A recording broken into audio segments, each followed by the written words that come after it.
merci encore une fois d'être parmi nous. Autant nombreux, on est toujours aussi surpris de la réponse qu'on reçoit à chacun de nos webinaires là, dans cette série qui se clôt aujourd'hui. C'est le dernier webinaire, mais non le moindre, là, qui est très important. On va y revenir.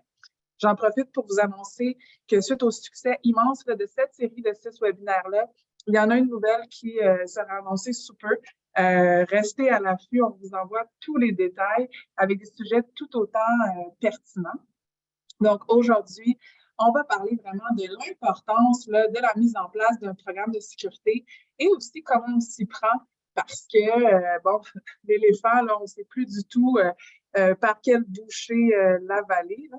Donc, avec nous, on a la chance d'avoir Alexandre Blanc, conseiller stratégique en sécurité chez VARS. Encore une fois, merci Alexandre d'être une fois de plus parmi nous. Bonjour, ça me fait plaisir. Toujours content de participer, de partager de l'information. Et on a Peter Choufou, chef des services de conseil Vicido. Bonjour. Bonjour. Et bien moi, Milly, directrice des ventes et partenariats stratégiques. Je vous répète que le webinaire sera envoyé par la suite à tous les gens qui ont participé, mais disponible également sur notre site Internet. En fait, la série complète est disponible et vous devriez même recevoir un petit courriel de rappel à cet effet-là si vous voulez revisionner des épisodes. L'autre chose, c'est que je vous rappelle que à cause du très grand nombre aujourd'hui de gens, on ne peut pas poser les questions verbalement durant la présentation. Par contre, je vous invite à aller poser dans le Q&A. Elles seront conservées pour la fin et à la fin, il y aura une période de questions avec nos experts. Si jamais votre question n'est pas répondue, si jamais vous voulez être contacté par la suite au webinaire, il y aura des coordonnées qui seront partagées et vous pourrez me rejoindre. Il me fait un plaisir de vous contacter ou quelqu'un de mon équipe pour répondre à vos questions personnellement en 1 sur 1. Donc, aujourd'hui, on va couvrir vraiment les nuances là, entre la sécurité de l'information et la cybersécurité. On va venir le démystifier. On va vraiment faire le tour de c'est quoi, en fait, un programme là, de cybersécurité, les avantages d'en avoir un. Et comme je l'ai mentionné un peu plus tôt, là, par où commencer vraiment? Quelle première bouchée prendre? Et ensuite, les bouchées subséquentes là, dans un ordre logique. Et il y aura une période de questions, là, comme mentionné à la fin. Donc, Alexandre, Peter, bonjour. Oui, rebonjour, en avant. Et on va démarrer en mettant une petite clarification sur la nuance entre sécurité de l'information et cybersécurité. Je sais que c'est un sujet qui est très sensible pour Peter, donc je vais juste faire une intro, puis Peter va nous donner un peu plus, mais techniquement, la cybersécurité, c'est la sécurité de tous les assets numériques, tout ce qui est connecté, l'informatique finalement. Mais quand on parle de sécurité de l'information, là, on parle de protéger l'information, donc on parle de gouvernance d'information, puis ça inclut bien plus que juste l'opération ou les TI connectés. Là, c'est carrément comment on va stocker l'information, comment on va classifier, etc. Donc, tous les processus. Peter, tu vas nous en dire un petit peu plus, mais finalement, ton schéma ici, en présentation, on parle de personnes, processus et technologies, la People, Process, Technology en anglais, qui couvre finalement l'ensemble des éléments à considérer quand on met un programme de sécurité en place. Dans le domaine de la sécurité, c'est toujours les fameux 3 termes, 3 principes de disponibilité, intégrité et confidentialité. Et c'est sûr, on essaie de protéger les actifs. Puis les actifs, ça peut être des informations ou des données et aussi des ressources. Des ressources, ça peut être des personnes, aussi comme on voit là, les personnes, les processus, aussi la technologie. Les gens pensent que il faut juste protéger un certain aspect, mais vraiment, on voit dans l'ensemble, c'est vraiment la sécurité, c'est large, c'est holistique, là. Il faut protéger l'ensemble de tout. Puis, on voit aussi que la cybersécurité, ça fait sous-jacent de tout ça. Mais, comme dit Alex, j'aime pas le terme programme de cybersécurité parce que c'est un sous-jacent. Comme dit Alex, cybersécurité, ça focus uniquement sur les aspects numériques. Mais il y a d'autres aspects d'information, ça peut être numérique, ça peut être physique, mais ça peut être aussi verbal. Alors, pour nous, dans notre domaine, on essaie de voir l'ensemble de tout. Mais, encore une fois, le terme cybersécurité, pour moi, c'est un buzzword. Excuse là, mais c'est un mot très populaire dans le domaine et puis c'est pour le marketing. Ouais. Mais c'est intéressant parce que c'est vrai qu'on entend beaucoup parler de cybersécurité aujourd'hui. Moi, je suis pas mal actif sur les réseaux sociaux à partager sur le sujet. Mais c'est vrai quand on voit le schéma qui représente bien l'idée, là, on a les politiques et normes et puis on veut atteindre confidentialité, intégrité, disponibilité. Donc, en anglais, CIA, Confidentiality, Integrity, Availability. Et ça, c'est basé vraiment sur les données. Puis les données, elles sont pas que dans l'informatique. Elles sont stockées des fois en fichiers, elles sont stockées dans des archives. C'est pas que les capacités opérationnelles. Donc, oui, il faut protéger les systèmes informatiques d'un côté parce que c'est ça qui nous sert à accéder et à traiter les données, mais c'est pas l'ensemble du procédure. Donc, quand on vient mettre en place un programme de sécurité de l'information qui a tendance à être appelé programme de cybersécurité maintenant, on va couvrir l'ensemble de cet aspect-là. Et je fais une petite exemple, là, on a récemment la loi 25 au Québec, qui est le RGPD finalement européen appliqué au Québec. Puis quand on a la loi 25, ça parle de gouvernance des données, de protection des données personnelles. Puis ça, c'est pas juste les assets. Là. Quand on veut protéger les données personnelles, si on veut ne pas avoir de fuite de données, ça veut dire aussi qu'on doit protéger les données physiquement quand elles sont stockées. Même si c'est documents imprimés avec des informations personnelles, ça peut générer une fuite de données. Donc finalement, c'est là où le programme de sécurité va définir les processus qui permettent de gérer ces informations-là. Et, euh, et c'est pour ça que c'est juste plus que les assets numériques. C'est sûr que quand on voit du piratage, du hacking, là, des incidents de sécurité, ça implique souvent l'informatique parce que c'est un firewall qui a été piraté ou un laptop qui a été volé, etc. Mais on a aussi vu dans les nouvelles des informations où des dossiers confidentiels avaient été trouvés dans les poubelles avec des documents imprimés. Ben, ça aussi, c'était une brèche de sécurité qui doit être couverte par le programme de sécurité dans le cadre de la protection de l'information, Peter. Oui. Puis juste pour ce point-là, Alex, tu mentionnes la nouvelle loi 25 sur la protection des données personnelles ou des renseignements personnels.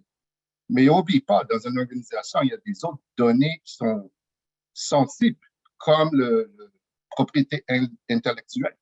Alors, la loi couvre le volet protection des données personnelles, mais il ne couvre pas les autres aspects. La raison d'être de certains organismes là, pour être dans le domaine d'affaires. Alors, aussi, il faut protéger ces informations-là. Par contre, puis je retourne aussi, le verbal. Combien de fois qu'on donne des conversations dans la rue, les gens ne se tiennent pas de leurs environnements, ils parlent fort et puis ça prend quelqu'un juste pour enregistrer tout ça. Et puis, regarde, c'est un autre fuite des informations. Mais les gens ne parlent pas. Mhm. C'est vrai que la société actuelle, très connectée, on a beaucoup d'éléments qui sont capables d'enregistrer toutes ces informations-là. Donc, c'est vrai que dans les aspects de la cybersécurité et du programme, on a aussi la sensibilisation à ces informations-là, parce que finalement, les gens ne pensent pas à ces notions de confidentialité. C'est un sujet très sensible. Des fois, je parle des haut-parleurs intelligents. Là, les gens ont souvent ça chez eux. Mais si on a une compagnie où la propriété intellectuelle, c'est vraiment le cœur de la valeur de l'entreprise, on parle de développement logiciel, innovation scientifique, recherche ou même de la recherche financée, ben, c'est sûr qu'il faut faire très attention puisque toute cette valeur de propriété intellectuelle, c'est vraiment le core business. Puis si ça, c'est volé via écoute, ben, on a un problème de brèche de sécurité, puis on a une perte de valeur potentielle et un dommage qui peut arriver à l'organisation. Donc, c'est pas quelque chose qu'on peut prendre à la légère, effectivement. Donc, c'est pour ça que c'est plus que la cybersécurité, là. C'est vraiment la gouvernance, l'ensemble. Et donc, il y a un aspect avec les politiques et normes là, qui viennent définir l'ensemble du cadre. Hein. Les politiques et normes de l'organisation, ça vient dire, OK, c'est comme ça que l'organisation fonctionne. Ce sont les politiques qui définissent les usages acceptables, etc. Mais aussi, c'est une façon de mettre la politique formelle. Parce que un autre aspect de la loi 25, et c'est pas une conférence sur la loi 25 aujourd'hui, mais ça permet de donner un avantage de comment le programme de sécurité fait la différence. Dans la loi 25, il y a une notion de négligence.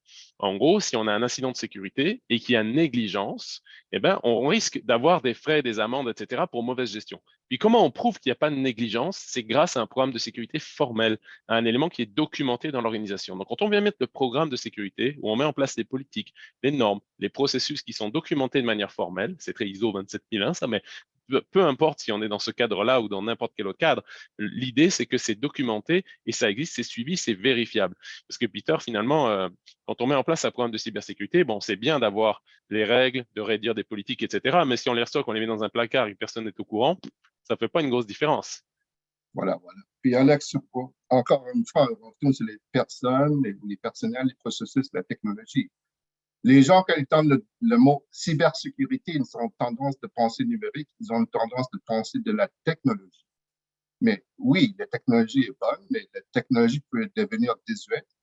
Et aussi que ça prend des processus et des gens, du personnel pour rouler ou gérer ces aspects-là. Alors, là, on dévance un peu sur les autres slides, mais c'est correct. Oh, C'est l'intro, hein. Je suis sûr qu'on va parler de mesurable, de quantifiable dans ce qui s'en vient. Voilà.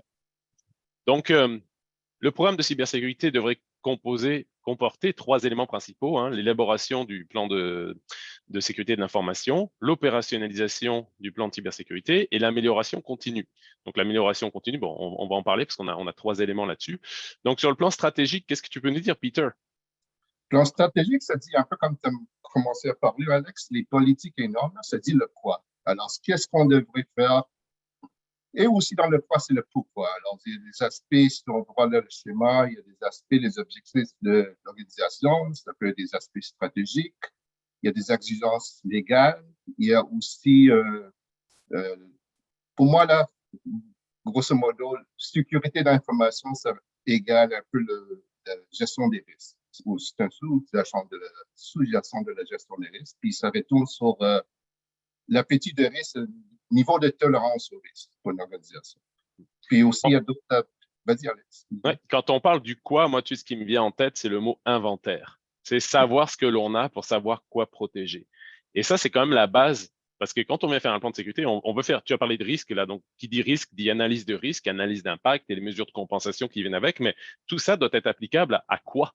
Et finalement, c'est l'inventaire qui vient définir ce que vous avez. Et quoi? C'est vos assets, là, les équipements numériques, mais c'est aussi votre propriété intellectuelle, vos données, vos personnes, etc., qui sont couverts dans le plan de sécurité et qui doivent être couverts pour protéger l'organisation et pour la rendre résiliente face aux événements. Et tout ce qu'on va mettre en place, finalement, va conduire à une bonne gestion du risque et à améliorer la résilience organisationnelle. Tu as un bon schéma là, hein, sur la présentation qui nous parle des objectifs de l'organisation, des exigences légales. Je parlais un petit peu de loi 25, de posture de sécurité avec les normes qu'on peut appliquer pour la cybersécurité, hein, ISO, NIST, CIS qui sont ici, qui sont tous finalement des cadres de sécurité qu'on peut utiliser comme base, qui vont nous permettre d'avoir une liste de contrôles à appliquer, mais il faut aussi que ce soit, disons, adapté à l'organisation et à ses besoins. On parle d'appétit et niveau de tolérance au risque. C'est vrai que ça, dans les risques, on veut les compenser. On ne peut pas tous les compenser avec un risque zéro. Le risque zéro n'existe pas, mais on peut avoir un risque acceptable pour l'organisation, dont les impacts sont analysés. Les exigences de conformité, qui sont souvent alignées d'ailleurs avec les exigences légales, ou alors liées à la verticale dans laquelle le business est. Là, si on est par exemple un processeur de paiement, ben, on va être soumis aux requis de PCI DSS, là, paiement de carte d'industrie, qui vont demander des contrôles nécessaires qui ne sont pas, par exemple, dans NIST ou ISO. Bon, ils sont souvent comme overlapping. Là. Il y a des contrôles de PCI qui sont retrouvés dans certaines normes. Et ça fait partie du plan de sécurité qui vient encadrer tout ça. Finalement, les objectifs de maturité, de sécurité de l'information. La maturité, c'est intéressant. Et je vais te passer la parole après, hein, je ne veux pas complètement monopoliser, mais la maturité de l'organisation en termes de cybersécurité, c'est à quel point elle a considéré l'aspect sécurité, à quel point elle a considéré le risque et à quel point elle est résiliente. Puis ça permet d'établir une relation de confiance pour l'organisation. Une organisation qui a une bonne maturité, on va pouvoir lui faire confiance, on va pouvoir lui confier ses données en sachant qu'elle a les bons contrôles. Une organisation qui a une faible maturité, ben, c'est sûr qu'il y a gros risque de fuite de données, donc on va être un petit peu plus hésitant à faire du business avec. Et malheureusement, on voit beaucoup d'organisations au Québec où on a une faible maturité, surtout dans les PME. Donc c'est pour ça qu'on fait ce webinaire pas mal aussi pour dire, hey, voilà ce qu'on va essayer de couvrir aujourd'hui, puis après on va aller un petit peu par où commencer, mais effectivement pour améliorer le niveau de maturité. Peter, si tu veux rentrer un peu plus en détail? Oui, mais regarde, dans le domaine, il y a encore, je vais toujours citer le domaine, dans notre domaine, pour clarifier ou pour sensibiliser ou conscientiser les gens sur la peine. Il y a le terme, enfin, je vais utiliser l'anglicisme là, GRC ou la gouvernance risque et conformité. Puis, tous les experts que j'ai connus dans mon expérience, je suis un grand expert en GRC. Puis, quand je regarde, il y a un bel focus sur le C, conformité. Un peu sur la gouvernance, mais très peu sur le mot risque. Alors, si on regarde dans la terminologie, c'est risque et contrôle. Alors, il faut identifier des risques avant d'embarquer sur des contrôles. Mais c'est un peu l'inverse de tout voir. Puis, je toujours dit, si vous avez un bon niveau de maturité ou un bon niveau de sécurité, posture de sécurité, une pratique de sécurité, ça va répondre aux exigences, soit réglementaires ou de conformité. Mais quand les gens focusent uniquement sur la conformité, malheureusement, c'est un point in time. C'est que dans un audit ou quoi, ils vont regarder d'une telle période à l'autre, puis après ça, c'est fini. Mais il y a un risque que soit ils ont échappé certaines faiblesses, ou que, regarde, le risque est dynamique. Ça peut changer de jour à jour, on le voit souvent. Puis, si on a une bonne pratique de sécurité pour protéger l'organisme, ça va au moins minimiser l'impact d'une fuite ou d'une brèche. Mais si on a une bonne conformité sans avoir un bon niveau de sécurité, vous êtes à risque, encore une fois. Ouais, Pour vas-y. voir, dans tout ça, là, on voit. Non, excuse-moi, je tourne sur la oui. Dans tout ça, regarde, c'est quoi votre besoin? C'est quoi vos objectifs? Il faut devoir aussi où c'est quoi votre niveau de maturité. Puis ça va répondre à, on va voir plus tard là, qu'on va répondre où de commencer parce que ça dépend vraiment sur votre niveau de maturité. Puis si vous ne savez pas, c'est là où est-ce qu'on propose de faire un genre de posture de sécurité ou une évaluation de votre niveau de maturité. Regarde, puis n'importe, il faut voir. C'est comme aller au médecin. J'ai un boubou, je vais au médecin, c'est un généraliste, je rentre, il me demande c'est où le boubou, mais là, est-ce que ça fait mal ici? Oui, ça fait mal là, oui, non, oui, non. Après, il va diagnostiquer, il va dire, ah, oui, peut-être vous avez ça, mais là, je vais vous référer à un spécialiste. Et puis vraiment, c'est ça où est-ce qu'on embarque là, au niveau des spécialistes dans le domaine. Vas-y, Alex. Ah ouais. Mais écoute, j'ai bien aimé ta levée finalement que les contrôles de sécurité qu'on met en place sont là pour réduire les risques qui ont été identifiés. Puis tu as levé un point très intéressant qui est que la conformité, c'est pas forcément la sécurité, c'est quelque chose qui est connu, mais dans l'idée là, c'est est-ce que vous voulez être conforme ou est-ce que vous voulez avoir une organisation résiliente, protéger votre entreprise? Parce que c'est ça l'objectif du plan de sécurité là, c'est protéger l'entreprise, la rendre résiliente. Fait que la conformité va faire en sorte que on a des minimums requis pour que les données qui s'échangent dans le commerce et dans le milieu économique soient protégées. Mais votre objectif à vous, c'est de ne pas être détruit, de ne pas se faire voler. C'est comme on ne veut pas se faire cambrioler et voler nos biens. Donc, le plan de sécurité a pour but de corriger, de mettre en place des contrôles pour baisser tous les risques, pas juste ceux qui répondent à la conformité. Voilà, c'est ce que je voulais rajouter. On peut avancer un petit peu. Mais Oh, excuse-moi. Mais je pensais d'un bon exemple aussi, c'est pas juste les données, Alex, c'est aussi les services essentiels. Alors, si on les voit, on regarde dehors maintenant, il a neigé et puis il fait un peu froid. Là. Alors, si Hydro-Québec, il y a une belle panne de courant, je ne sais pas, peut-être je peux me dater, mais si les gens se souviennent du verglas, alors il y a certains panages pendant des jours, mais c'est un service essentiel. Ce n'est pas juste les données dans le compte, mais il y a tous ces aspects-là, il faut tenir compte que le mot-clé aussi, c'est la résilience. La résilience aux pannes, aux fuites, aux incidents. Alors, un autre bel exemple, c'est qu'est-ce qui est arrivé avec Rogers cet été, ou l'été dernier, où est-ce qu'il y a une panne de communication. Alors, il faut voir l'ensemble de tout, mais là, on focus sur la sécurité, cybersécurité, où on parle un peu de sécurité de l'information, mais sécurité à large, là, c'est vraiment, on retourne sur les fameux DIC, là, la disponibilité, intégrité et confidentialité des actifs. Là. J'aime pas juste focuser sur les informations des actifs parce que il y a beaucoup de dépendance entre, encore, la technologie, les processus et les gens. Et tu as levé le point sur l'exemple de la disponibilité des infrastructures critiques. Le fait est que les problèmes de sécurité, l'objectif premier d'un problème de sécurité, c'est toujours la protection des personnes. Ça, c'est l'élément numéro 1.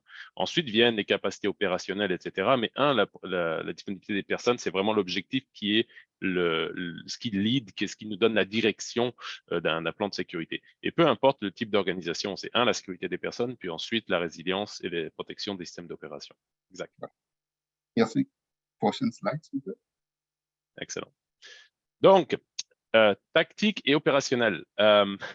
On va parler de comment implémenter, comment faire, parce que finalement, il y a beaucoup de théories là-dedans, mais qu'est-ce qu'on fait dans tout ça? Puis toi, tu vas nous éclairer un petit peu plus. Par où je commence un petit peu, et surtout, ça veut dire quoi mettre en place ça? Parce que comme je le disais au début, est-ce qu'on met juste une documentation ou... oh, on est revenu Donc, dans un autre slide. oui, Ah, oui. OK. Est-ce qu'on met juste une documentation, on achète un template de sécurité qui n'est pas du tout adapté à notre opération, on met dans le tiroir, on fait c'est bon là, ou alors qu'est-ce qu'on fait là? Si on retourne, le premier slide, c'était le volet de quoi. Qu'est-ce qu'on doit faire? Oh, est-ce que Peter a freezé? Millie, est-ce que c'est moi qui ai freezé? Non, je crois que c'est Peter, effectivement, qui a eu un problème. Le Ah, danger OK. du live, c'est la première fois que ça nous arrive Ouais, dans ouais. le webinaire. Donc, Alex, Ouais, je vais continuer dessus. ouais. Donc, effectivement, on avait le quoi, hein, identifier l'inventaire avec le quoi, puis Peter va revenir dessus. Mais effectivement, comment on va protéger les actifs opérationnels, comment fonctionne l'organisation et comment on va gérer les cyber-risques avec les ressources, personnes, processus et technologies. Donc, on a plusieurs contrôles qui existent, hein. Sur les parties technologiques, on a des contrôles en place tels que la surveillance des points de terminaison, qui sont listés sur le document, la sécurité des courriels, etc., qui sont ça dans l'offre de sécurité intégrée de VARS, où on a fait un espèce de bundle qui est capable de couvrir tout l'aspect de sécurité de base au niveau des technologies. Cependant, ça, ce sont juste des contrôles qui vont permettre de réduire le risque, qui vont être identifiés dans le plan de sécurité. Donc, on a plusieurs couches de sécurité où on peut aller. On peut aller plus en anticipant, hein, en mettant de la recherche, de la surveillance. On parle de surveillance dark web, on parle de surveillance des éléments de sécurité et de surveillance active. Ça, c'est tous des éléments qui vont être proactifs dans votre posture de sécurité. Parce que le plan de sécurité va dire, OK, on a besoin de mettre en place tel contrôle, on a identifié tel risque et on va mettre ces moyens-là pour réduire ces risques. Cependant, il faut quand même prévoir les incidents, avoir des capacités de détecter les incidents et de pouvoir prendre action sur ces incidents. Donc, au niveau de l'ensemble de tactiques et opérationnelles, c'est là où une solution comme un fournisseur de solutions comme VARS va pouvoir vous aider non seulement à mettre en place le plan de sécurité, à le rédiger, à l'adapter à votre organisation, et puis à définir les contrôles qui sont applicables ou nécessaires pour protéger votre organisation. Finalement, point numéro 3, on a la gestion continue du plan de sécurité de l'information. Alors, le plan de cybersécurité, qui est un élément clé de votre plan de sécurité de l'information, il doit être surveillé et mis à jour continuellement. Pourquoi on doit faire ça et pourquoi on doit parler de mise à jour continue? C'est parce que votre organisation évolue, votre infrastructure évolue et la quantité d'informations que vous stockez évolue également. De manière technique, c'est quelque chose qui existe par exemple dans ISO 27001, encore une fois, qui permet de définir que les plans doivent être revus et adaptés à l'organisation, puisque tout change au niveau de votre infrastructure et les contrôles sont plus forcément efficaces et efficients relativement à ce qui est en place. Techniquement, la revue et les changements de l'amélioration continue doivent être intégrés dans la gestion du changement de l'organisation pour que ce soit un déclencheur de vérification des contrôles de sécurité et du plan de sécurité pour être sûr qu'il soit toujours efficace et relevant. Peter, je vois que tu es revenu, tu m'as lâché en plein milieu de la slide et j'ai survolé tactique opérationnelle, la mise en place des contrôles, le fait qu'on pouvait accompagner en mettant en place les contrôles technologiques pour réduire les risques de manière globale, mais que tout ça doit être adapté aux entreprises. Et j'ai commencé à parler du fait que ça doit être intégré à la gestion du changement de l'entreprise pour déclencher les revues et déclencher l'analyse du changement et l'analyse d'impact sur les différents contrôles qui sont en place pour éviter qu'on se retrouve avec une politique qui est désuète par rapport à ce qui a été défini à l'instant T. Parce que, comme tu l'as dit, le premier assessment qu'on fait, c'est une évaluation point in time, là, dans le temps. On démarre, mais après, l'organisation évolue, elle grandit, elle grossit, elle change d'activité. Et ça doit demander des revues du plan de sécurité. Si tu veux jumper à nouveau dessus, c'est avec plaisir. Mais désolé, mais c'est un exemple live là, de la problème de disponibilité. Puis la résilience, je pense, ça a pris quelques minutes pour répondre. Mais comme dit Alex, là, regarde, quand j'ai commencé la discussion avant que j'ai eu la coupure de communication, le slide précédent dit le quoi, ce slide-là dit le comment. Alors, pour le comment, il y a le volet tactique. Le tactique, c'est vraiment prendre tout qui a été donné dans la feuille de route et puis de le mettre opérationnaliser la feuille de route vraiment sur le comment. Puis ici, on voit, il y a des contrôles de sécurité de base. Et puis pour nous, dans le contrôle de base, c'est vraiment la protection sur des points, des endpoints là, ou Point de les terminaison. appareils ou les serveurs ou quoi, soit votre portable, votre station de travail, poste de travail, mais aussi des téléphones, des appareils mobiles numériques. Il y a tout ce volet-là. Il y a le volet c'est sur le bois des forêts, la protection en amont. Il y a aussi le plan de réponse aux incidents. Les gens pensent pas, on peut le mettre certaines technologies, mais s'il y a un incident, qu'est-ce qu'on fait? Qu'est-ce qu'on doit faire? Qui qu'on va contacter? C'est quoi les étapes des actions à prendre pour remédier les incidents? Puis sur ce note-là, il y a une nuance entre les incidents de sécurité et les incidents techniques ou technologiques. Un des nuances, c'est que s'il y a un problème avec un virus sur une poste de travail ou une portable, la tendance se dit, ben, OK, regarde, on a essayé tout pour remédier, mais ça n'a pas marché. On va tout wiper le portable ou quoi, et puis on va mettre ça à nouveau. Dans un aspect technologique, oui, parce que ça répond à la disponibilité, remonte des services.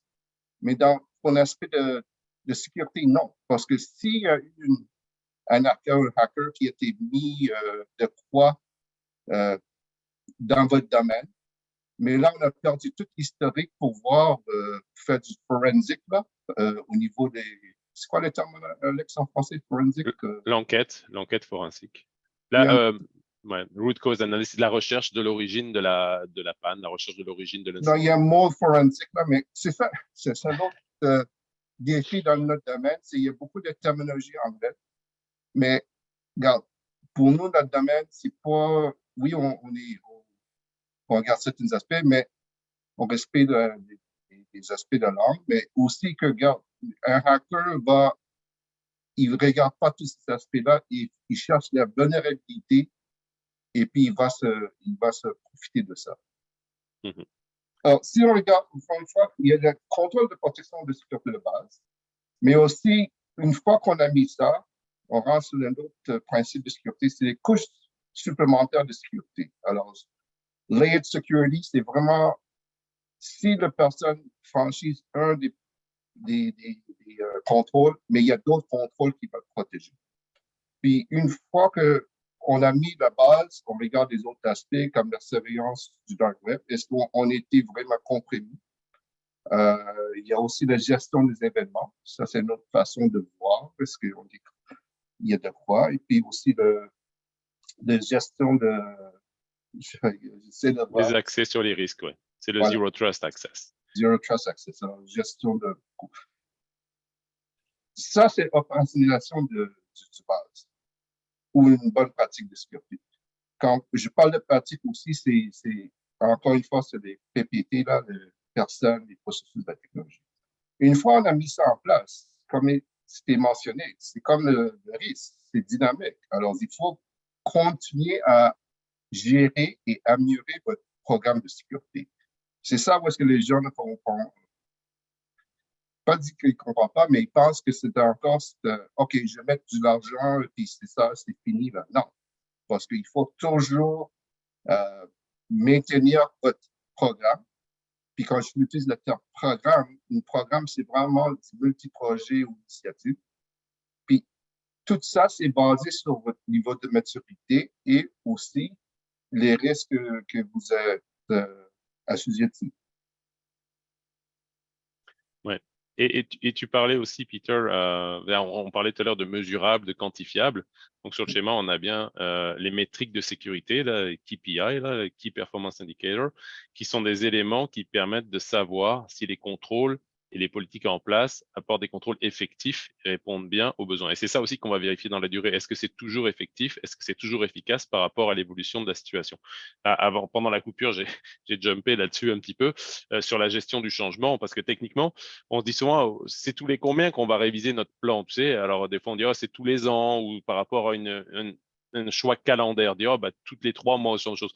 Mais ce qu'il faut aussi intégrer, c'est la gestion du changement. Si vous avez, je sais pas, vous achetez une nouvelle entreprise ou vous étendez une nouvelle succursale, etc., c'est sûr que ça doit être un déclencheur de revue du plan de sécurité pour être sûr que ça cadre toujours avec la réalité opérationnelle de l'organisation. C'est pas quelque chose qui veut dire, oh, bah, de toute façon, on le révisera en mars l'année prochaine, mais on peut pas prendre de risque d'avoir un risque incontrôlé entre le moment où vous faites ce changement et le moment où c'est appliqué. Puisque finalement, l'objectif du programme de sécurité, c'est le contrôle du risque et de maintenir la résilience. Donc, tout changement sur l'infrastructure ou l'organisation demande une révision. Des fois, c'est évident et c'est simple, ça suffit de dire, OK, ouais, on applique les mêmes contrôles, on a appliqué la même recette, c'est couvert, c'est pareil. Mais des fois, il y a une nouvelle réalité qui vient. On parle par exemple, je sais pas, d'une compagnie qui était totalement on-prem avec de l'industriel, puis qui migre en cloud, ou qui a un site qui était à une place, puis qui va avoir un deuxième site sur un autre point distant.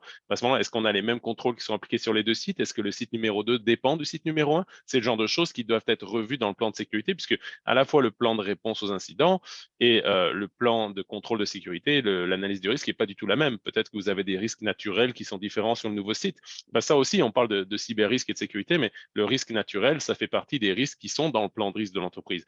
On parle de maintenir la continuité des opérations, hein, de résilience. Donc, s'il y a un gros risque naturel lié au nouveau site, ben, ça doit faire partie du plan. C'est quoi qui se passe si on a le risque naturel qui vient interrompre les opérations et c'est quoi le plan pour reprendre. Donc, tout ça, ben, ça doit être ajouté ou modifié et révisé dans le plan de sécurité. Oui, c'est exactement ça. Et puis, regarde, c'est très simple. Tout changement qui peut impacter votre niveau de risque, c'est là où est-ce que ça prend l'évaluation. Alors, le programme, oui, c'est évolutif aussi. Ben, regarde, au moins une fois par an, réviser ou adapte selon les impacts de risques qui peuvent se concrétiser. Alors, comme dit Alex, si vous êtes en train de faire des achats ou acheter un autre organisme, mais c'est ça, il faut faire une analyse de risque sur l'organisme pour voir c'est quoi l'impact selon votre organisme. Ou, l'autre volet, c'est des risques est basé sur l'historique. Comme j'ai mentionné, le verglas, il n'y a pas eu une grande historique sur ça, mais oups, là, les gens ils ont vécu et aussi ils ont mis en place la résilience, ou ils ont pensé de la résilience. Un exemple de contrôle, c'est qu'ils ont pris une génératrice à la maison pour poursuivre les opérations et continuer à opérer en cas de coupure de courant, par exemple. Et ça, c'est un contrôle de sécurité qui peut être mis en place. Oui, ou d'avoir deux liens de communication au cas où il y a une coupure, comme ça vient de m'arriver.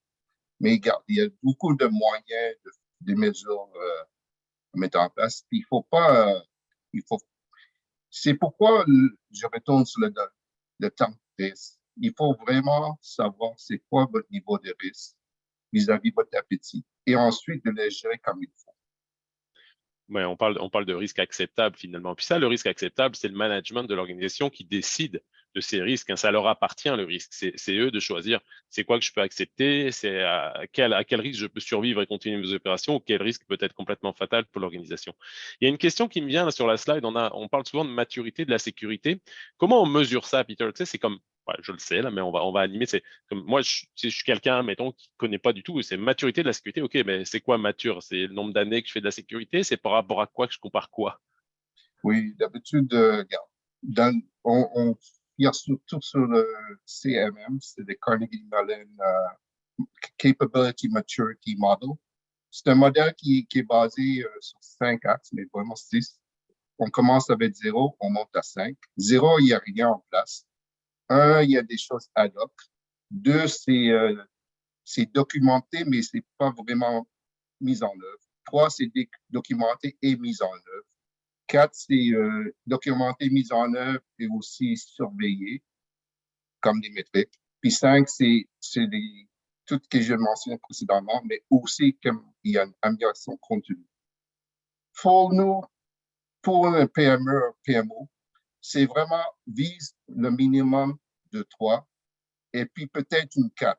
Mais le 5, encore une fois, si on met trop d'argent dans phase sur d'être beaucoup plus mature que d'autres, là, ça peut être une perte d'argent ou l'argent que ça peut être investi ailleurs. Alors, ici, qu'est-ce qu'on voit, c'est pourquoi on regarde la multiplicité des mesures, mais encore une fois, ça vous prépare là, pour dire, regarde, si je mets tout ça en place, je peux mesurer mes investissements, je peux démontrer aussi, c'est une autre chose importante, puis on va parler un peu après là sur des polices de cybersécurité ou quoi, là, que j'ai des choses en place et puis que là, je gère mes sécurité comme il faut. C'est une culture de sécurité qu'on cherche, Alex. C'est pas juste de la technologie ou quoi, là, mais c'est que ça commence avec des gens. Puis une des grandes choses, on voit toutes les places qui ont été hackées ou quoi, là. C'est pourquoi? Parce que quelqu'un a partagé soit son mot de passe ou des contenus de choses ou quoi, là. On voit aussi dans les grandes entreprises comme NSA, là, aux États-Unis, Edward Snowden. Comment est-ce qu'il a tout fait ces choses-là? Mais parce que quelqu'un a emprunté ses credentials.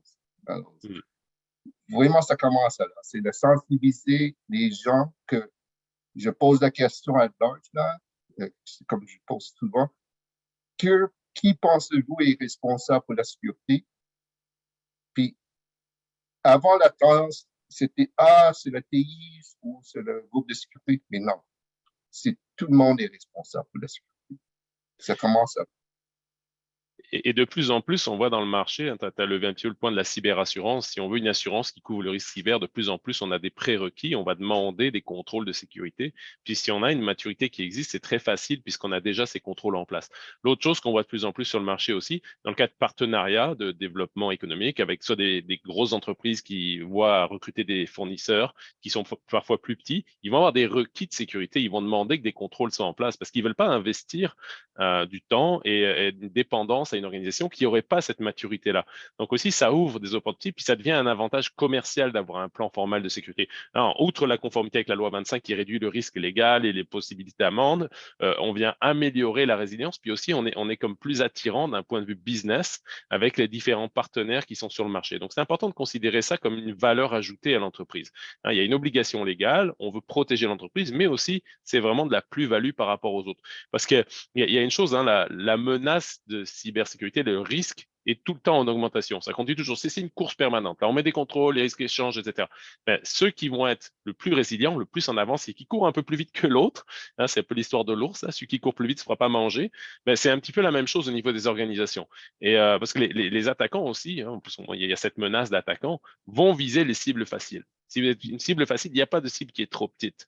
Donc, faire la différence avec un plan de sécurité qui est en place avec des contrôles, ça peut faire une grosse différence sur le fait que vous allez faire face à un incident ou pas, et ça peut amener la confiance. Si un jour vous cherchez des investisseurs pour augmenter, l'investisseur, ils vont faire ce qui s'appelle le processus en anglais là, de due diligence, je ne sais pas comment on dit en français. Et puis, c'est donc évaluer la viabilité de l'entreprise, évaluer ses processus. Et tout ça, là, ça va vous aider puisque vous allez avoir une documentation formelle et ça va permettre d'augmenter votre valeur d'organisation et de ramener la confiance et donc potentiellement d'avoir un meilleur prix sur l'achat de l'entreprise si c'est l'objectif à la fin, en plus de sa valeur globale. Je voulais juste ajouter un point, je vais jumper in moi aussi, les gars, mais quand on parle, oui, l'acquisition d'entreprise définitivement ou l'investissement, mais un point qu'on voit le plus souvent aussi, nous, en consultation en clientèle, c'est au niveau des RFP. Quand on va aller se qualifier, quand on parle de l'attaque à la chaîne d'approvisionnement, de plus en plus de gens en sont conscients. Donc, il y a de plus en plus de requis dans les RFP. Les clients vont nous contacter et nous dire, peux-tu m'aider rapidement? Oui, il y a certaines choses qui sont faciles, rapides à mettre en place. Par exemple, avec VARS, déployer un XDR, c'est hyper rapide. Par contre, il y a certaines choses qui vont prendre beaucoup plus de temps. Donc, commencer tout de suite à l'attaquer, commencer tout de suite à y penser, là, ça devient important là, pour s'assurer l'avantage concurrentiel d'être peut-être le seul ou parmi les seuls répondant au RFP qui a ces requis-là là, dans lesquels ils sont confiants. Oui, puis c'est le bon point. Puis, regarde, quand les gens parlent du risque, la tendance de penser négativement. Mais vraiment, il y a un aspect positif dans le terme risque. Puis si on regarde dans les marchés boursiers, là, le terme en anglais, c'est no risk, no reward. Alors, si on n'est pas prêt à prendre certains risques, mais le retour, le rendement sera très peu. C'est là le juste milieu si on met tout ça en place, là, avec la gestion continue d'un programme, c'est là où est-ce qu'on peut gérer les risques comme il faut et aussi d'investir pour grandir ou pour maturer, pas juste la sécurité, mais une business. Mais les directeurs d'entreprise aussi, il faut dire qu'ils ne sont pas tout seuls là-dedans. Là, hein. On parle de ça, mais on accompagne les entreprises à faire ça. On vous pose des questions. La façon dont ça se passe de manière pratique, vous vous dites, oh là là, ça a l'air aussi compliqué. Qui va le faire dans mon entreprise, etc. Parce que déjà, on a du mal à identifier le responsable de sécurité, le responsable de protection des données personnelles. Euh, Finalement, on est là aussi pour accompagner hein, avec des. Tu sais, quand tu fais, Peter, parce que toi, tu es le chef des ciseaux, là, tu as implémenté un gros paquet de politiques et de mise en place de documentation formelle pour plusieurs entreprises. C'est de manière pratique, comment ça se passe? Parce que je suis une PME, tu sais, je veux mettre mon programme, c'est quoi là? Je vais acheter un template, je dois le remplir moi ou comment ça se passe de manière synthétique? Une petite synthèse là. Là, peut-être on peut passer au prochain slide. Ça va OK, démystifier un peu. Enfin, regarde, on va parler des avantages et ensuite on va parler de comment. excellent. Allez, J'ai encore sauté une slide. ça. Tu veux parler Non. de ça? Ah oui, oui, oui, oui, oui. Donc, avec un plan de cybersécurité, on dit que votre organisation va disposer d'une pratique de sécurité robuste. On en a parlé un petit peu avant. On revient toujours sur personne, process, technologie, la people, process, technologie, où on veut protéger l'ensemble de l'organisation. On parle d'avoir une vue à 360 degrés. Peter a levé le point tout à l'heure d'avoir des contrôles redondants de sécurité. Hein. On parle en anglais de overlapping security control ou de sécurité approfondie, security in depth, où en fait, finalement, on va mettre plusieurs couches de sécurité. Pourquoi on veut mettre plusieurs couches de sécurité? C'est qu'on veut éviter d'avoir un maillon de la chaîne qui casse et qui nous ouvre à une vulnérabilité. C'est toujours le point le plus faible qui va nous exposer. Donc, dans l'idée d'avoir une protection 360 degrés, c'est dire, OK, si ce contrôle-là rate son objectif, est-ce qu'il y en a un deuxième qui va l'attraper? Donc, ça, c'est l'idée quand on met en place ces outils. Par exemple, on dit de manière pratique, on met le XDR sur les machines et puis on a le SIM. Mettons que le SIM ne catch pas quelque chose d'anormal, ben là, on espère que le XDR va l'attraper au niveau comportemental sur le point de terminaison. Donc, ça vous donne un petit peu une idée de l'approche. Et ils n'ont pas forcément besoin d'être complètement redondants. Le tout, c'est que dans l'ensemble de la solution qu'on met en place, on a assez de contrôles redondants pour qu'il y ait une complémentarité. Puis on parle de contrôle technologique, mais on a aussi des contrôles administratifs comme les procédures, hein, les fameux processus. Ça aussi, un processus qui est documenté, c'est un contrôle de sécurité, parce qu'on pense toujours à un contrôle, c'est un antivirus, un XDR. Peut-être, Peter, tu peux jumper là-dessus, là, dans l'avantage, mais parmi les avantages d'avoir ces processus, c'est que les contrôles administratifs comptent aussi. Oui, c'est sûr, là. Et puis c'est ça qu'on retourne sur les PPT, là, les processus. Puis je vais utiliser une terme de audit, là, qui était utilisé à l'époque de Sarbanes-Oxley ou SOX, là. Ils ont dit, regarde, si un contrat n'est pas documenté, ça n'existait pas. Alors, oui, ben, regarde, pour nous, là, la plupart de nos clients, ils ont des contrôles. Est-ce que c'est documenté? Non. Mais c'est là la prochaine, je ne dis pas la prochaine priorité, mais c'est au moins d'y penser un peu de documenter vos contrôles. Pas juste pour les aspects réglementaires ou obligations, mais aussi, gars, j'aime bien utiliser l'exemple. Si quelqu'un, une personne clé dans le domaine de sport ou technologie, c'est lui c'est lui ou elle qui gère votre parc informatique. Puis il a joué au 649, il a gagné le 649, et puis le lendemain, il dit merci, bonjour, bye bye. Qu'est-ce que vous faisiez? C'est un exemple que j'utilise souvent, mais pour aussi sensibiliser les gens, ça peut arriver. Puis vous êtes pris après, là, avec, OK, la personne a fait ça pendant 20 ans et puis on n'a pas de documentation, il n'y a pas de réponse. Même si vous prenez quelqu'un à l'extérieur, la personne a besoin de quoi pour référencer, pour dire encore une fois le comment ou le comment je le fais. Donc, c'est très important, oui, de documenter pour vraiment de s'assurer la continuation, la disponibilité de votre service ou pas. Hmm.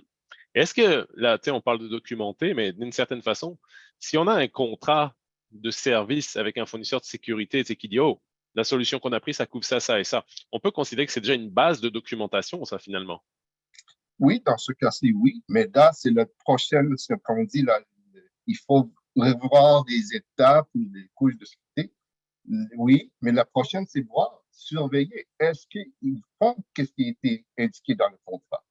Alors, c'est là où est-ce qu'on parle de métriques ou des ententes de services. Là, il fallait voir, là, est-ce que tout ça, c'est en place? S'ils ont promis de X, Y, Z, mais ils livrent ABC, mais il y a quelque chose qu'il faut revoir au niveau contractuel. Est-ce que la disponibilité de service était à 85% ou est-ce que 99%?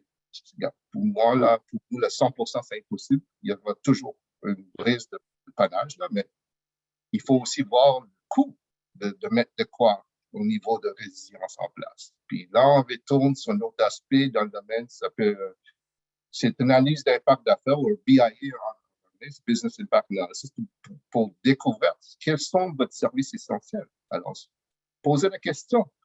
Est-ce que votre courriel, est-ce que c'est un service essentiel? Est-ce que vous pouvez continuer à opérer sans avoir votre courriel? Oui ou non? OK, combien de temps est-ce que ça va prendre? Il y a beaucoup d'aspects, puis c'est là où est-ce qu'on va parler un peu sur le prochain cycle de commencer. Mais un point que je voulais vraiment mentionner ici, dans les avantages d'avoir un programme, c'est, Alex a mentionné un peu, votre police de cyberassurance. Ça fait longtemps que je suis dans le domaine, puis cyberassurance, c'est un terme assez récent, je dis à peu près 5, maximum 6 ans. Puis au début, ils n'avaient pas d'historique. Alors, ils donnaient des primes comme n'importe quoi. Mais aujourd'hui, ils ont toute l'historique, les statistiques pour dire c'est quoi. Et puis aujourd'hui, ils sont beaucoup plus informés. Puis vous êtes à risque, vous n'avez pas au moins la base minimale. Vous êtes à risque de ne pas être renouvelé si vous avez déjà une prime, ou d'être quasiment rejeté si vous allez chercher une prime. Alors, de base, là, ils cherchent. Avant, c'était des politiques énormes, oui. Mais là, ils poussent encore plus pointu. Là. Ils cherchent vraiment au niveau, comme les accès, est-ce que vous avez une authentification multifacteur? Multifacteur, ça veut dire qu'il n'y a pas juste le nom de mot de passe, là, mais aussi comme une autre couche secondaire. Alex, tu peux expliquer un peu plus? Ouais. Ben, tu as levé un point intéressant qui parlait de la chaîne d'approvisionnement tout à l'heure. Et c'est un point sur lequel je veux rebondir dans les avantages d'avoir un problème de cybersécurité. Quand on a un problème de cybersécurité, on a des requis, une posture de risque qui est définie. Et à partir du moment où on a cette base-là, on va être capable de se dire, tu en as parlé, est-ce que mon fournisseur m'amène le même niveau? Est-ce que ce fournisseur me met à risque? C'est quelque chose qu'on voit souvent dans les évaluations. Quand on dit, hey, s'il se passe un incident, vous avez votre site web qui est fait par une compagnie externe.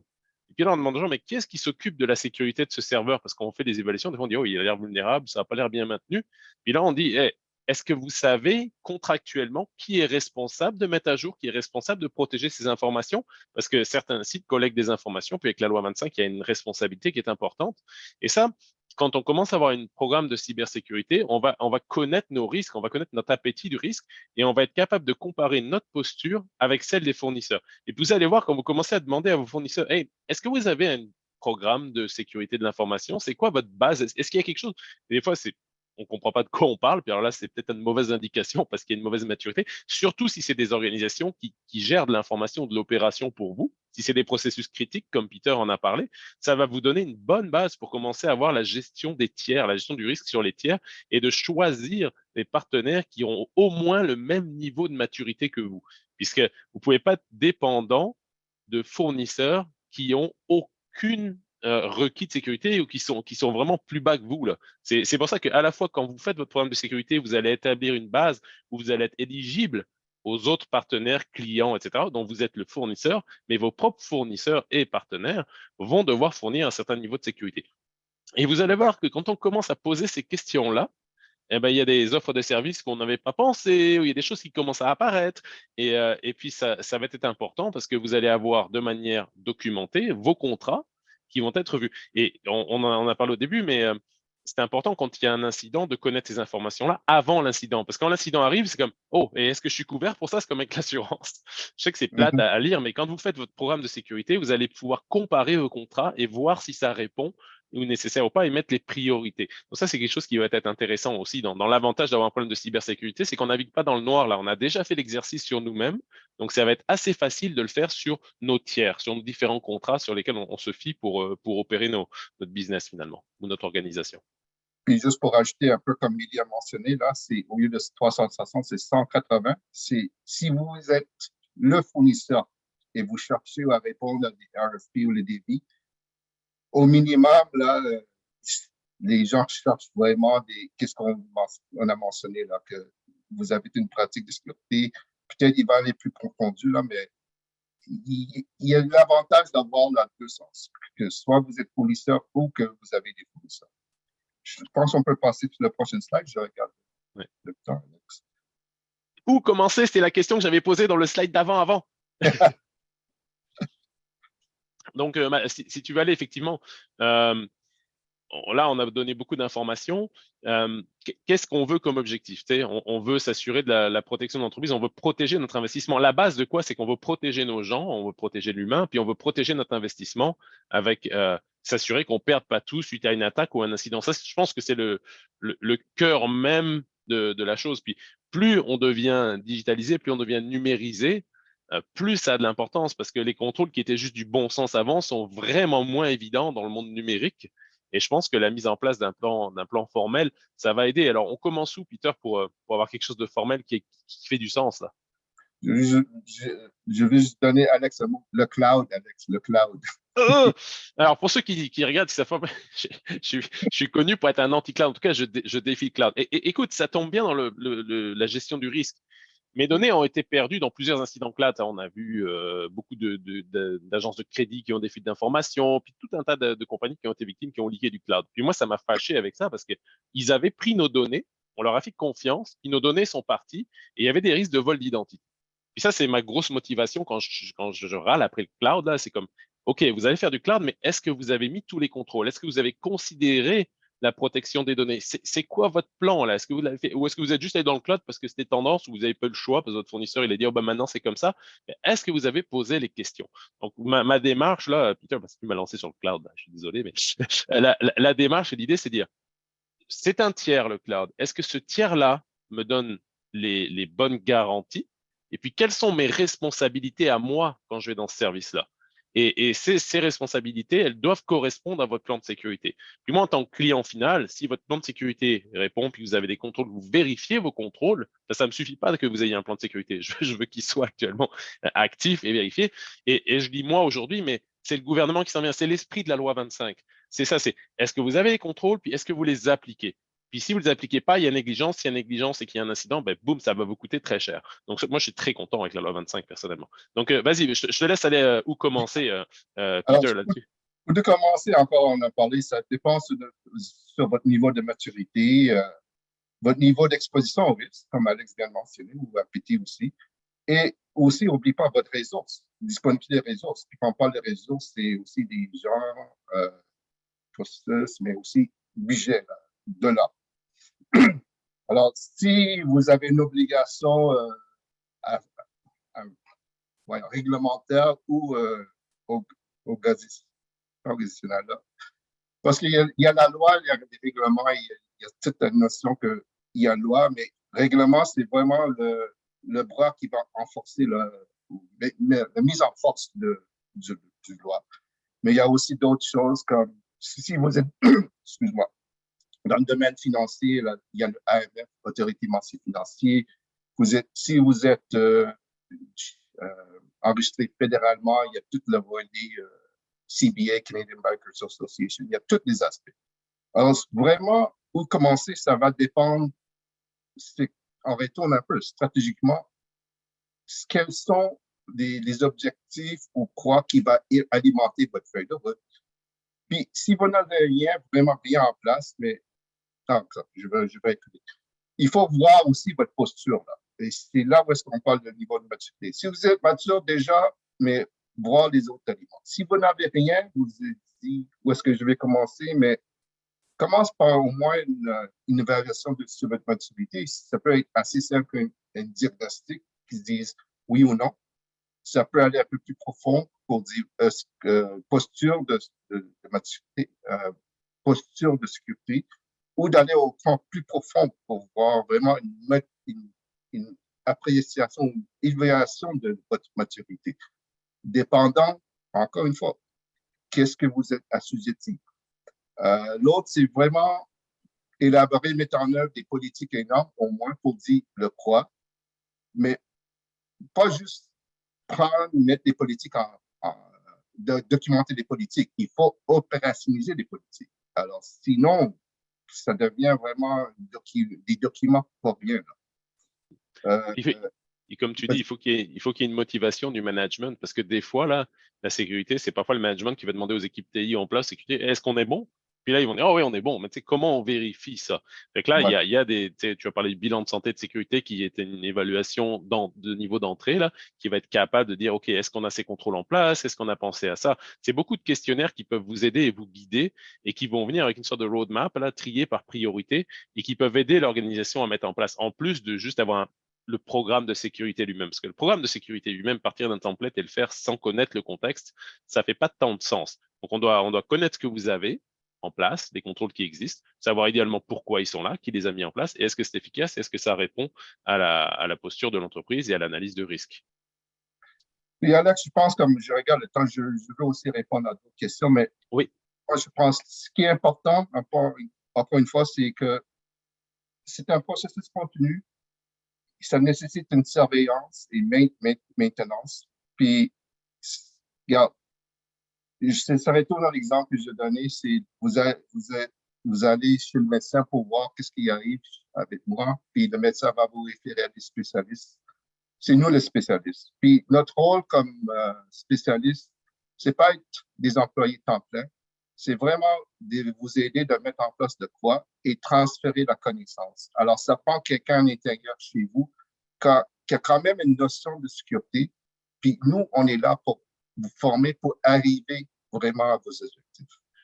Et tu as dit, Peter, quelqu'un chez vous à l'intérieur, mais des fois, on sait que certains dans les petites et moyennes entreprises, vous avez des prestataires de services informatiques qui gèrent votre informatique. À ce moment-là, ça peut être ce prestataire qui est le contrôle de sécurité. Si c'est eux qui gèrent votre infrastructure, quand on met en place la sécurité, ben, on va collaborer avec eux. Là, c'est pas forcément quelqu'un à l'intérieur ou un employé qui est propre. Voilà. Allez-y, on va passer au Q&A. Oui, effectivement, mais en fait, je vous dirais que l'entièreté des questions, on en a reçu quand même plusieurs. Il y a des gens qui sont allés plus simple dans le sens par où je dois commencer, puis on est arrivé à la slide par la suite. Mais quand même, malgré cette slide-là, on nous a demandé est-ce que je peux avoir une idée de budget, on nous a donné des idées de volumétrie et tout ça. Ça va quand même beaucoup plus loin en termes de personnalisation. Donc, ce que j'encouragerais les gens à faire, c'est, on va mettre les contacts. Puis c'est un peu les réponses que j'ai envoyées à chacun parce que je vous dirais que toutes les questions tournaient autour de ça. L'autre question aussi beaucoup qui a été posée, c'est combien de temps pour mettre en place et tout ça. Encore une fois, ça va dépendre vraiment de votre appétit du risque, du budget, mais aussi de ce que vous avez déjà mis en place et tout ça. Donc, écrivez-nous. On va prendre le temps avec chacun d'entre vous, un 30 minutes, une heure, selon ce que vous voulez. On va faire une première rencontre. On va vraiment vous aider à définir ce roadmap-là, personnalisé aussi, là, parce que Peter t'a dit quelque chose de super intéressant, puis je pense que c'est vraiment dans les core value bars aussi. Le but, c'est pas de juste acheter tout plein de services. À un moment donné aussi, la dépense, il y a une dépense intelligente, il y a une dépense qui fait du sens pour chaque entreprise, chaque situation personnalisée. Puis, il ne faut pas non plus, c'est pas de seulement lancer de l'argent à la situation, là. Donc, on est là pour vous accompagner, pour ne pas faire une dépense en vain aussi, pour s'assurer que les choses que vous mettez en place font du sens pour vous, là, selon vos besoins. Donc, c'est vraiment toutes les questions. Ici, ce webinaire-là ne couvrait pas vraiment un produit. Donc, toutes les questions en venaient à une adoption du programme, un timeline, un coût et par où commencer. Écrivez-nous. On va vous aider personnellement, chacun d'entre vous. Puis encore, juste pour clore sur le point, un programme, encore une fois, c'est multi-projet, multi-initiative, mais commence avec la base. Puis oui, on parle du programme cybersécurité sur ce sujet-là, mais pour nous, le programme, c'est vraiment d'un horizon de 1 à 3 ans, dépendant sur votre maturité, votre réseau, c'est encore votre capacité, le temps. Puis, on peut mettre certains morceaux en place, comme on a dit, les bases. Puis, si vous n'avez pas les connaissances à l'interne, c'est là où est-ce qu'on parle des services gérés, qu'on peut gérer certains aspects. Mais il y aura toujours quelqu'un chez vous qui devrait être au moins nommé comme responsable imputable. Parce que là, je vais clore sur ce point-là. Ça retourne sur la gestion de risque, puis le risque ne peut pas être imparti. Ça devrait rester chez vous. Puis c'est là où est-ce que ça va, si vous avez imparti certains services, mais ça prend quelqu'un chez vous pour surveiller et s'assurer que les services répondent bien et comme qui était marqué soit dans le portail de service ou pas là, mais c'est vraiment gestion de risque. Je retourne à ce point-là. Tout à fait. Et puis, de toute façon, on n'a pas tant le choix parce que la loi 25, là, pour la protection Non, des données, effectivement. elle demande d'avoir ces contrôles en place. Donc, Voilà. on doit le mettre en place. C'est comme a dit Peter, là, ça se fait pas one time. Là. On peut pas vous vendre un problème de sécurité, on le met sur l'étagère, on l'oublie. Là, c'est comme les shelfware, là, ça marche pas. Il faut vraiment que ce soit un suivi, une volonté, une coordination. Mais vous êtes gagnant à la fin. Vous êtes gagnant. L'entreprise est plus résiliente, vous êtes mieux protégé, plus durable et plus de confiance pour vos partenaires, fournisseurs et même investisseurs. Donc, c'est vraiment quelque chose qui est gagnant. Oui, C'est puis c'est une mon mot de la fin. flexibilité financière aussi, là, je vais clore là-dessus, mais on s'entend qu'un investissement dans sa sécurité, au moins on sait combien on investit, on est capable de le prévoir, mais tandis qu'une attaque, lorsqu'on n'a rien en place, peut venir coûter beaucoup plus cher les conséquences, les frais afférents. On en voit trop souvent, là, ce que vous voyez dans les journaux, les médias, je peux vous le confirmer, c'est la pointe de l'iceberg, c'est ce qui est médiatisé, mais une bonne hygiène, une bonne posture, là, un investissement qui est prévu va être beaucoup plus simple à gérer qu'un investissement surprise en urgence qui va exploser. Là. Donc, Ça retourne sur gestion des risques, puis pensez un peu comme sécurité, c'est les assurances. Ouais. Alors, si vous voulez mettre un peu plus sur le prime, vous êtes plus protégé. Mais si vous acceptez à dire non, je veux juste avoir un prime de base, mais regarde, vous êtes assuré à ce qui va arriver dans le domaine. Écoutez, messieurs, je vous remercie. Là, on aurait pu en parler encore, en tout cas nous, là, nous trois, on aurait pu en parler toute la journée, je suis convaincue. Par contre, il y aura, comme je l'ai mentionné, une nouvelle série qui sera annoncée sous peu. D'ailleurs, on vous lance même une petite invitation. Si jamais il y a des sujets, on ne vous garantit pas qu'on les couvrira, là, mais s'il y a des sujets que vous aimeriez voir dans la prochaine série, n'hésitez pas à nous les faire parvenir à mon courriel ou à Infobars. On va les regarder, c'est sûr. On est en finalité de l'établissement des sujets. Sinon, je remercie Peter d'avoir été présent avec nous aujourd'hui. Je remercie Alexandre d'être présent encore une fois. Je remercie tous les gens qui ont été présents en plusieurs centaines aux 6 webinaires de la série. Et je vous invite à nous contacter, comme je l'ai mentionné par la suite, pour une consultation personnelle. Merci beaucoup. Merci. Bonne journée à tous. Bonne journée. Bonne journée.